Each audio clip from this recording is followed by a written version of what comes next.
membahas mengenai modifikasi pengelolaan risiko dalam keuangan syariah pada pembiayaan modal kerja KAR, di mana mata kuliah ini merupakan manajemen keuangan Islam yang diampuh oleh Bapak Dr. Syafarudin SAG MSI. Adapun poin-poin yang akan saya jelaskan, mari kita simak video selanjutnya. Modifikasi pengelolaan risiko dalam keuangan syariah. Ada beberapa poin. Yang pertama, pembiayaan keuangan syariah. Yang kedua, modifikasi pembiayaan modal kerja KAR pada lembaga keuangan syariah.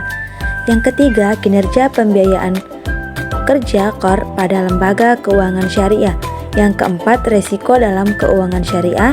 Yang kelima, jenis-jenis resiko pembiayaan pada lembaga keuangan syariah. Yang keenam, modifikasi pengelolaan risiko pembiayaan pada lembaga keuangan syariah. Yang pertama, pembiayaan keuangan syariah KAR.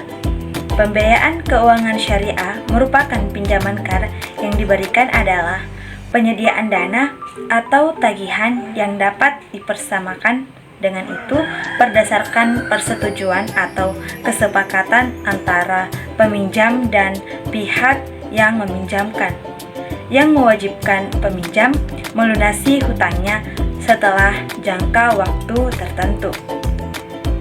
Nah, pinjaman KAR yang diberikan merupakan pinjaman yang tidak mempersyaratkan adanya imbalan. Akad KAR dalam lembaga keuangan syariah terdiri dari dua macam. Yang pertama, akad KAR yang berdiri sendiri untuk tujuan sosial semata sebagaimana dimaksud dalam Fatwa DSN MUI nomor 19 DSN MUI 2001 tentang Al-Qard,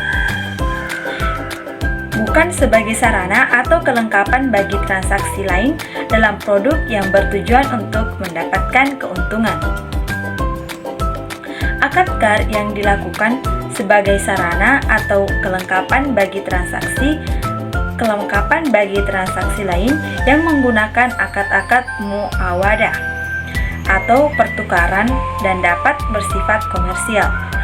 Nah, dalam produk yang bertujuan untuk mendapatkan keuntungan, pengguna dana dari pihak ketiga hanya diperbolehkan untuk tujuan komersial, antara lain seperti produk arahan lunas, pembiayaan pengurusan haji lembaga keuangan syariah, pengalihan hutang, dan anjak piutang. Namun, bank dapat meminta jaminan atas pemberian pinjaman KAR, dan bank hanya boleh mengenakan biaya administrasi atas pinjaman KAR.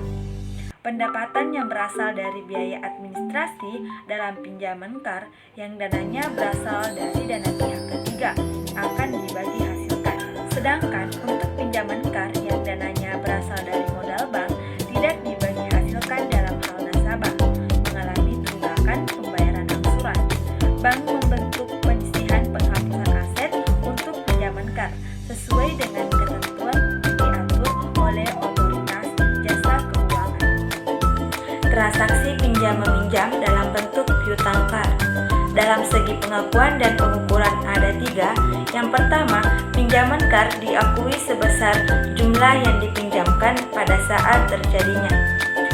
Dan yang kedua, biaya administrasi, bonus, ujrah yang dananya bersumber dari modal bank diakui sebagai pendapatan operasional lainnya sebesar jumlah yang diterima.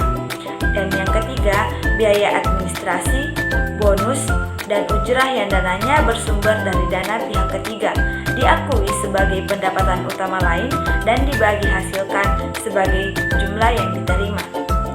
Adapun penyajian, yang pertama ada pinjaman KAR yang bersumber dari modal bank dan dana pihak ketiga disajikan pada pos pinjaman KAR. Dan yang kedua, penyisihan penghapusan aset pinjaman KAR disajikan sebagai pos lawan atau kontra account pinjaman KAR. Yang kedua, modifikasi pembiayaan modal kerja pada lembaga keuangan syariah. KAR merupakan pemberian harta kepada orang lain yang dapat ditagih atau diminta kembali, atau dengan kata lain, meminjamkan tanpa mengharapkan imbalan. Menurut Fatwa DSN MUI nomor 19 tahun 2000 tentang Alkar. Yang pertama, ada ketentuan umum dari Alkar. Yang pertama, Alkar adalah pinjaman yang diberikan kepada nasabah atau muktarid yang memerlukan. Yang kedua, nasabah Alkar wajib mengembalikan jumlah pokok yang diterima pada waktu yang telah disepakati bersama. Yang ketiga, ada biaya administrasi dibebankan kepada nasabah. Dan yang keempat, lembaga keuangan syariah dapat meminta jaminan kepada nasabah bila mana dipandang perlu. Nasabah Alkar dapat memberikan tambahan atau sumbangan dengan sukarela kepada lembaga keuangan syariah selama tidak diperjanjikan dalam akad. Yang kelima, ada jika nasabah tidak dapat mengembalikan sebagian atau seluruh kewajibannya pada saat yang telah disepakati dan lembaga keuangan syariah telah memastikan ketidakmampuannya. Nah, lembaga keuangan syariah dapat memperpanjang jangka waktu pengembalian atau menghapus urai top sebagian atau seluruh kewajibannya. Yang ketiga, jika barang jaminan tidak mencukupi, nasabah tetap harus memenuhi kewajibannya secara penuh. Dan yang ketiga, secara prinsip KAR adalah akad surety atau kebijakan. Tetapi dalam perkembangannya, akad ini sering dipadu-padankan dengan akad komersil atau tijari. Pembiayaan berbasis pinjaman berakad KAR adalah penyediaan dana atau tagihan yang dapat dipersamakan. Kinerja pembiayaan modal kerja pada lembaga keuangan syariah KAR. Akad KAR biasanya diterapkan sebagai hal berikut. Yang pertama, sebagai produk pelengkap kepada nasabah yang telah terbukti loyalitas dan kebonafiditasnya yang membutuhkan dana talangan segera untuk masa yang relatif pendek. Nasabah tersebut akan mengembalikan secepatnya sejumlah uang yang dipinjamkan. Dan yang kedua, sebagai fasilitas nasabah yang memerlukan dana cepat. Sedangkan ia tidak bisa menarik dananya karena misalnya tersimpan dalam bentuk deposito. Yang ketiga, sebagai produk untuk menyumbang usaha kecil atau membantu sektor sosial. Transaksi ini juga bermanfaat bagi bank syariah untuk memfasilitasi berbagai keperluan bank syariah dalam hal yang pertama, pemenuhan tanggung jawab sosial bank syariah untuk membantu mengembangkan usaha kecil mikro yang memerlukan dana tanpa bunga. Yang kedua, menyalurkan dana sosial yang dihimpun oleh bank syariah, baik dari sumber dana yang sesuai dengan syariah seperti dana infak, sedekah, hibah, denda, dan lainnya, maupun yang tidak sesuai dengan syariah, seperti bunga bank konvensional yang tidak dapat dihindari, terkait dengan pembukaan giro dan sebagainya di bank konvensional. Yang keempat, sebagai skema khusus membantu pegawai bank syariah yang membutuhkan pinjaman untuk kebutuhan yang bersifat insidental. Yang kelima, pengambilan alih hutang bank konvensional kepada bank syariah. Yang keempat, risiko dalam keuangan syariah. Mengenai risiko pembiayaan adalah ketika debitur mengalami kondisi tidak mampu mengembalikan modal yang diberikan oleh bank, dan ketidakmampuan debitur dalam menyerahkan porsi keuntungan yang telah disepakati di awal.